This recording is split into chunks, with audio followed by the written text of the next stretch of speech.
The National Disability Insurance Scheme will overhaul the way it deals with mental illness. It's part of a government plan that will see specialised staff hired and a new focus on the episodic nature of mental illness. Let's go live to Social Services Minister Paul Fletcher. Can you give our viewers a quick sense of what this is all about when it comes to how mental illness will be dealt with by the NDIS?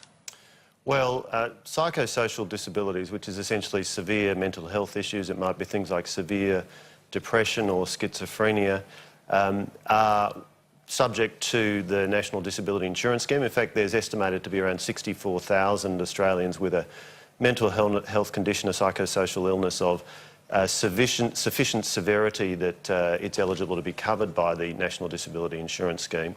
Now, what we're announcing today on World Mental Health Day is that following a very important report by the peak body Mental Health Australia, which has been looking at the way that the NDIS operates for people with psychosocial disability, what we've done is significantly reformed what are called the participant pathways. And apologies for the jargon, but that's essentially the way that people first engage with the National Disability Insurance Scheme. And there's a number of things that we're doing to improve the processes. We're going to be employing specialised planners. We're going to have a better link between mental health services and the National Disability Insurance Agency and its partner organisations. We're going to have a focus on recovery-based planning and episodic needs, and we're going to be establishing some specialist teams with mental health expertise. So this is all part of the process when people come into the National Disability Insurance Scheme or when they apply to come into it, the way they're assessed, and what's called the pathway, the way they move through the process.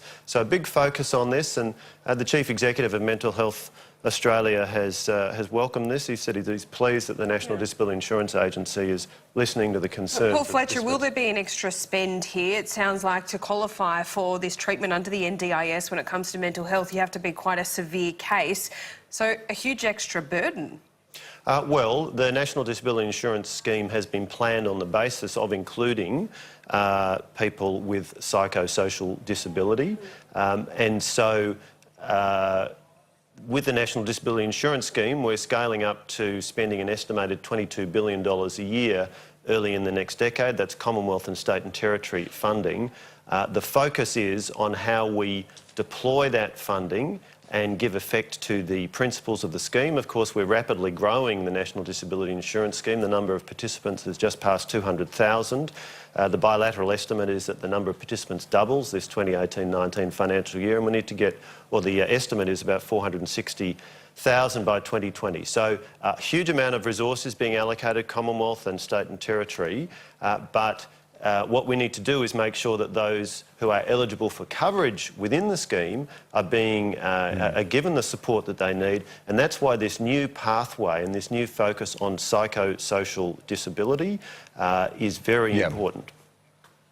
What's being done, just on a related matter, but when it comes to those providing services within the NDIS, and as you said, huge amounts of numbers going in and being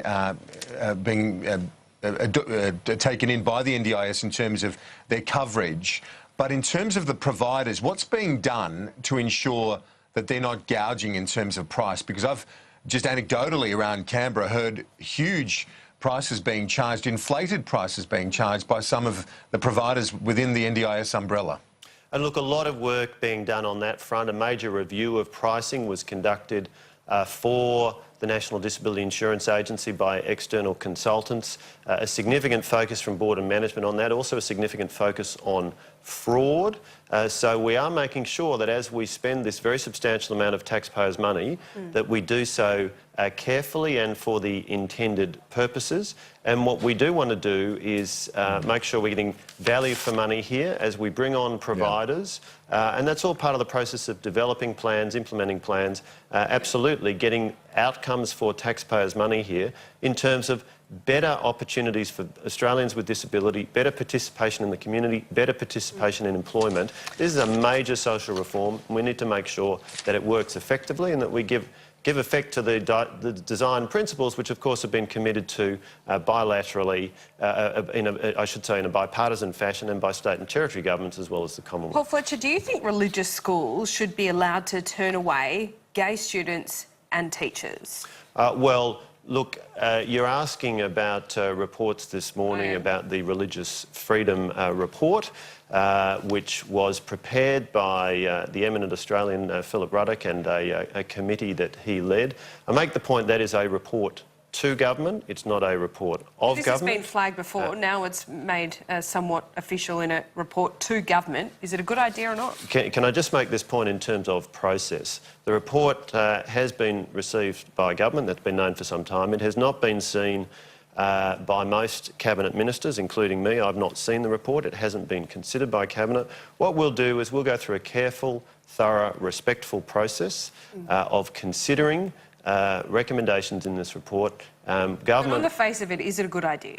Look, I'm not going to be getting into commenting on the contents of a report which I have not seen. What I will say is we'll go through a careful, thorough, respectful process to properly give effect to issues of religious freedom and balance up all of the other considerations. Can I just make the point, which was perhaps not made clear in some of the media stories this morning, I'll just make the point that under the law as it stands, educational institutions established for religious purposes can already legally employ staff and contract workers having regard to the sexual orientation, gender identity, marital or relationship status or pregnancy, where it's done in good faith in order to avoid injury to the religious sensibilities of adherents of that religion or creed. So that is the law as it stands, and it's important to understand that as we consider the question of any recommendations being made in this report. Indeed.